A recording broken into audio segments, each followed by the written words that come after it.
विद्यापति। तो अगर आपसे पूछा जाए अलस्य कथा के लेखक कौन है तो क्या बताइएगा?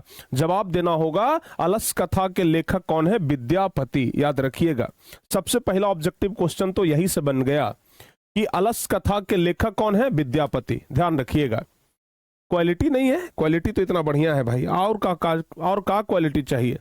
फोटो ये सब बनाया हुआ है ना, तो इसमें हो सकता है कि क्वालिटी न रहे। ये सब फोटो ना बनाया हुआ फोटो है, तो इसमें कितना क्वालिटी चाहिए? बस समझाने के लिए ऐसे ही फोटो ले लिए हैं, ठीक है। तो देखो बाबू, विद्यापति, ठीक है ना।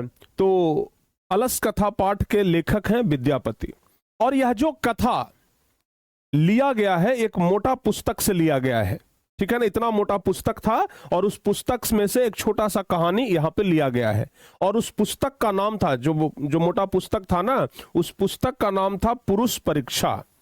ध्यान से सुनिएगा, जिस पुस्तक से ये कहानी लिया गया है उस पुस्तक का नाम क्या था? पुरुष परीक्षा। और पुरुष परीक्षा के भी लेखक कौन है? तो पुरुष परीक्षा के भी लेखक कौन है? विद्यापति ही है। ध्यान रखिएगा, ठीक है ना। तो अगर आपसे पूछा जाए कि अलस्य कथा पाठ कहां से संकलित किया गया है, तो अलस्य कथा पाठ कहां से संकलित किया गया है? पुरुष परीक्षा नामक ग्रंथ से। याद रखिएगा, ठीक है ना। पुरुष परीक्षा नामक ग्रंथ से ये चैप्टर लिया गया है। आपसे पूछा जाएगा कि पुरुष परीक्षा नामक ग्रंथ के लेखक कौन है, तो बताइएगा विद्यापति। आपसे पूछा जाएगा अलस्य कथा के लेखक कौन है, तो आपको सिंपल समझना है कि पुरुष परीक्षा से यह भी लिया गया है, तो अलस्य कथा के भी लेखक विद्यापति ही हो जाएंगे। अच्छा, ये जो पुरुष परीक्षा नामक ग्रंथ है, इस ग्रंथ में, पुरुष परीक्षा नामक ग्रंथ में मानवों के विभिन्न गुणों के महत्व का वर्णन संस्कृत भाषा में कथा के रूप में कहा गया है। यानी कि इस पुरुष परीक्षा नामक ग्रंथ में, पूरे ग्रंथ में मानव के गुणों का वर्णन किया गया है, ठीक है ना। पुरुष परीक्षा नामक ग्रंथ में मानव के गुणों का वर्णन किया गया है। मानव के अलग अलग गुण के बारे में महत्व बताया गया है इस पुरुष परीक्षा नामक ग्रंथ में। और दोष को दूर करने की शिक्षा दी गई है। यानी इसी पुरुष परीक्षा नामक ग्रंथ में मानव के अंदर गुण कैसे आएगा और मानव के अंदर जो दोष है उस दोष को कैसे हटाया जा सकता है, इसका वर्णन किया गया है, ठीक है ना।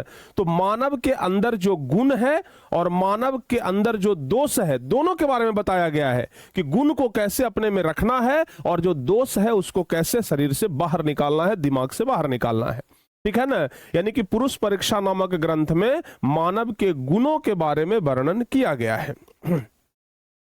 विद्यापति एक लोकप्रिय मैथिली कवि थे। इन्होंने अनेक संस्कृत ग्रंथों का निर्माण किया।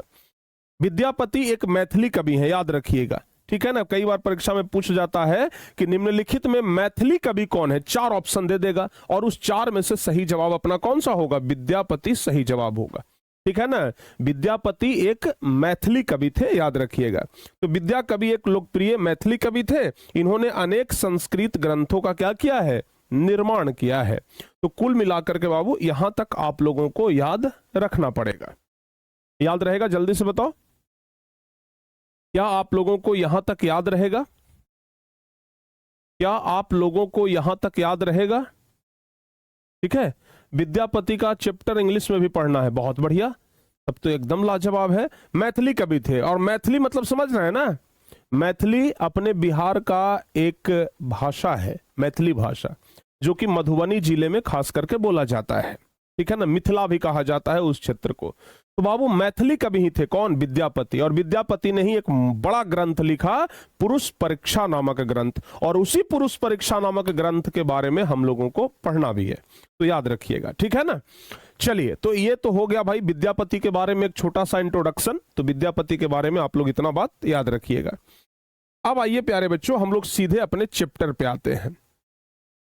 कहा गया है कि इस पाठ में आलस्य दोष के बारे में बताया गया है। आलस्य सबसे बड़ा दोष है। सुबह सुबह उठते हैं, रात में तो एकदम मिजाज बनल रहता है, रात में एकदम मिजाज करता है कि एकदम सुबेरे उठ करके खूब पढ़ेंगे, ठीक है ना। सुबेरे उठ करके एकदम धुआं उड़ा देंगे, सुबेरे उठ करके ये वाला चैप्टर का पूरा रिवीजन कर लेंगे, सुबेरे उठ करके ये 2 चैप्टर कंप्लीट कर देंगे। लेकिन जब सुबेरे नींद खुलता है, एक आध घंटा और सूत जाते तो जरी बढ़िया रहता, ऐसे कर लेते हैं कि नहीं कर लेते हैं?